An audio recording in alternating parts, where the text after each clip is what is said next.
Au nom du Père et du Fils et du Saint-Esprit. Amen.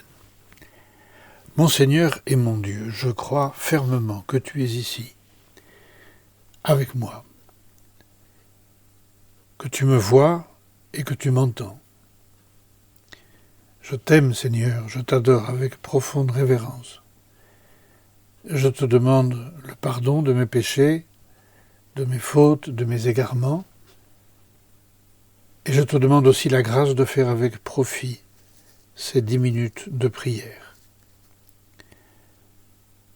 Sainte Marie, toi qui es ma mère, Saint Joseph, toi qui as accompagné Marie et Jésus pendant tant d'années, fidèlement, mon ange gardien, intercédez pour moi. Nous sommes en train de nous approcher, aussi bien par le moyen du calendrier civil que par le moyen du calendrier liturgique, de la fête de l'Ascension. C'est une fête que tout le monde connaît parce que, voilà, il y a des vacances. Et il y a traditionnellement le pont de l'Ascension. Synonyme de vacances, mais pour Dieu, non, probablement pas synonyme de vacances. L'Évangile nous situe bien sûr à ce moment-là de la vie du Seigneur et des apôtres. Il nous rapporte ces derniers mots que le Seigneur adresse à ses apôtres avant de les quitter, avant de quitter cette terre, avant la fin de sa mission. Et il y a comme une transmission, un passage de témoin entre le Seigneur et les apôtres. Après la résurrection, le Seigneur leur est apparu plusieurs fois. L'Évangile nous dit que le Seigneur leur a beaucoup parlé sur beaucoup de sujets pendant 40 jours. Et donc, il est évident qu'ils sont au courant que le Seigneur va bientôt partir. Et on s'imagine qu'ils sont peut-être un peu partagés dans leurs sentiments. D'un côté, ils sont enthousiastes parce qu'ils ont reçu une mission. Ils se sont investis par une mission qui va être passionnante, aller dans le monde entier, annoncer la bonne nouvelle. Et en même temps, nous pouvons les imaginer un peu inquiets. Est-ce que nous serons à la hauteur? Est-ce que nous serons capables? Le Seigneur les a confirmés, les a peut-être même, on pourrait dire, un peu flattés, quand il leur dit, c'est dans l'Évangile d'aujourd'hui, « Vous aussi, vous allez rendre témoignage, car vous êtes avec moi depuis le commencement. » Voilà. Et là, ils ont dû se regarder les uns les autres. « Ben oui, on est là depuis le commencement. On t'a pas lâché, Seigneur. Bon, on n'a pas été très bon au moment de la crucifixion. Mais voilà, mais nous sommes revenus, tu nous fais confiance, c'est formidable. » Oui. Et en cela, nous pouvons dire que nous ressemblons un petit peu aux apôtres quand le Seigneur nous dit que nous sommes avec lui depuis le commencement. Oui, nous pouvons retracer l'histoire de notre vie spirituelle. Nous avons été baptisés, confirmés, nous allons à la messe régulièrement. En tout cas, j'espère que vous qui m'écoutez, eh bien, c'est ce que vous faites. Nous nous confessons de manière régulière. Nous prions, voilà, en écoutant des minutes avec Jésus, mais aussi à d'autres moments de la journée. Voilà, le Seigneur est notre confident. Alors, oui, nous sommes avec toi, Seigneur, depuis le commencement, et nous en comptons bien d'ailleurs rester avec toi jusqu'à la fin de notre vie. Alors le Seigneur a le droit aussi de nous dire, est-ce que donc je peux compter sur toi? Et si le Seigneur nous pose cette question dans l'intimité de notre prière, je suis à peu près sûr que vous allez répondre très vite, oui Seigneur, tu peux compter sur moi. Mais il y a un petit problème que l'Évangile d'aujourd'hui nous rapporte aussi.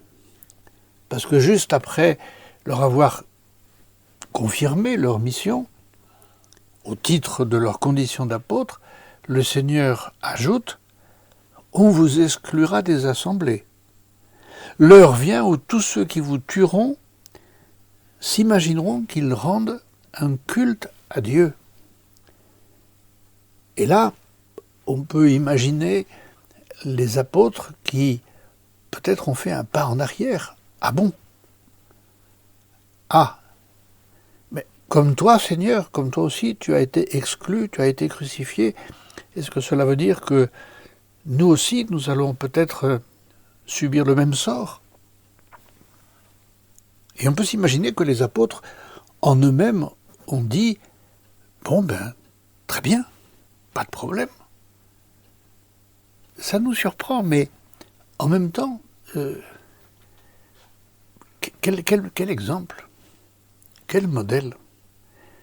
Je lisais il y a quelques jours un article paru dans un hebdomadaire, une revue, qui parlait de ces Français qui sont prêts au sacrifice ultime et qui partent en Ukraine, où il y a la guerre. Mais ils se sentent comme investis d'une mission. Je vous lis un petit bout de cet article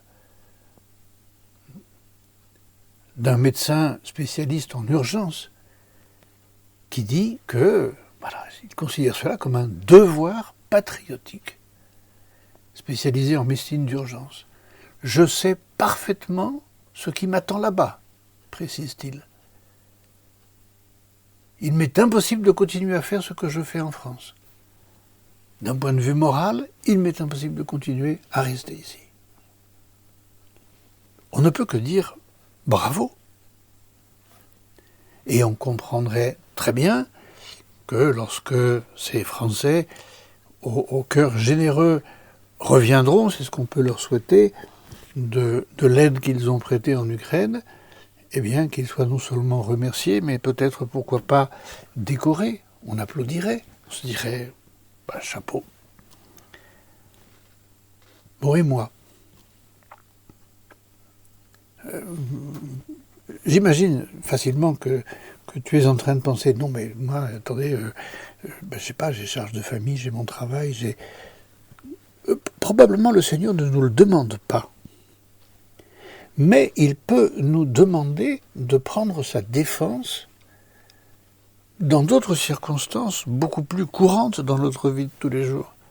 Par exemple, lorsque nous entendons des gens avec qui nous parlons, des amis, des collègues, des gens de la famille, lorsque nous entendons des erreurs sur la foi, des erreurs sur l'Église, des critiques, des approximations, et je ne sais pas si notre sang ne fait qu'un tour, mais en tout cas on se dit, non, mais c'est pas possible, mais pourquoi tu dis ça, mais attends, est-ce que nous sommes prêts, lorsque des situations comme celle-là se présentent, et finalement elles se présentent assez souvent, est-ce que nous sommes prêts, comme étaient prêts les apôtres, à être critiqués? Est-ce que nous sommes prêts à être peut-être même ridiculisés? C'est une bonne question qu'on peut se poser. Est-ce que je suis prêt à porter très haut mon nom de chrétien? Est-ce que je suis prêt à parler de ma foi? Ou est-ce que, profil bas, parce que, voilà, au nom de la sacro-sainte laïcité, je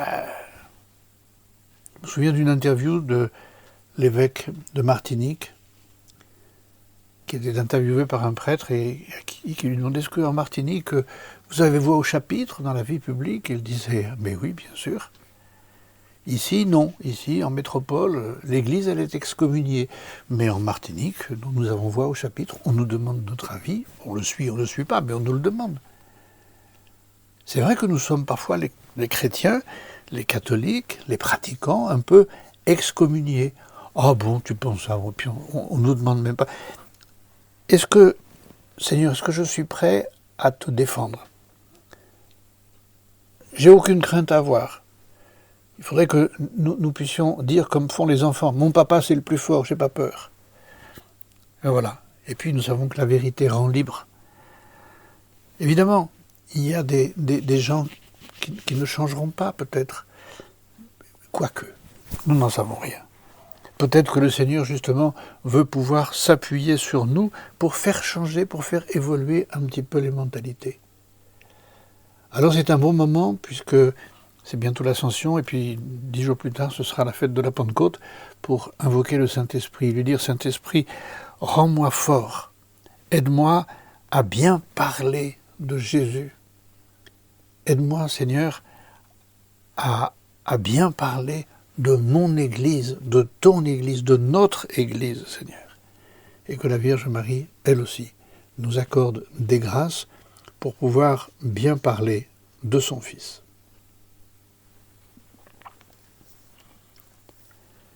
Je te remercie, mon Dieu, des bonnes résolutions, des actes d'amour et des inspirations que tu m'as communiquées dans cette méditation. Je te demande le pardon, je te demande de m'aider à les mettre en pratique. Ma Mère Immaculée, Saint Joseph, mon Père et Seigneur, mon ange gardien, intercédez pour moi.